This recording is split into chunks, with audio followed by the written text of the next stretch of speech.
So I drove over to the body shop to check on the Shelby GT350. If you recall, it was backed into by a 90-year-old lady, busted the headlight, broke the front bumper, and did some damage to the front fender. So here's the progress, looking really good.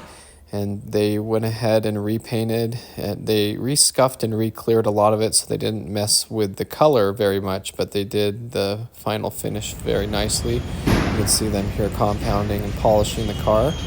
And I picked up the old bumper and brought it back to the house. The only thing really wrong with the bumper was the tabs that bolt onto it on the sides were torn off from the accident. You can see these, they're supposed to be complete circles, and that's very common on these bumpers. All S550s seem to have that problem where these break easily, even tightening them down too much, and there's a little bit of trim missing here in the little seal there by the hood line. But I took that and the little splash shield that goes underneath the car by the oil filter window and everything, because it was cracked. But when I went to pick up the car, I noticed it had a little bit of a run in the paint here. I tried to be very careful about how I evaluated it. It looked like there were some high-speed swirl marks here.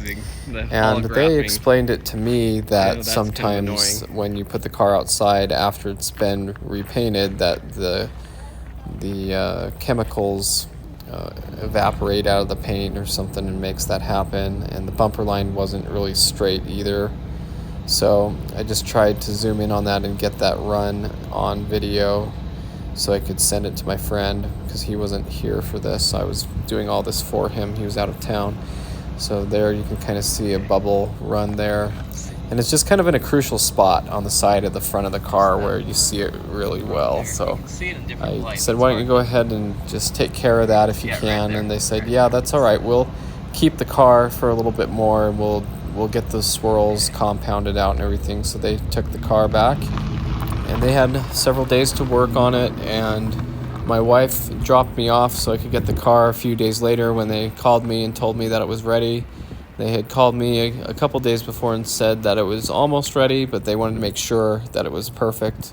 And so here it is now, and I think they did a fantastic job. They really knocked it out of the park on this one. It looks beautiful. This looks like the top quality work that you would expect from a shop like them. They did a really good job getting the bumper lined up better, and they got everything all wet sanded and polished out, and they got those swirl marks out. So it just looks really good.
So the Shelby's back and it's all put back together nicely, beautifully redone, and ready for some fun. So thanks for watching. I hope you enjoyed this video, and stay tuned for more Mustang content.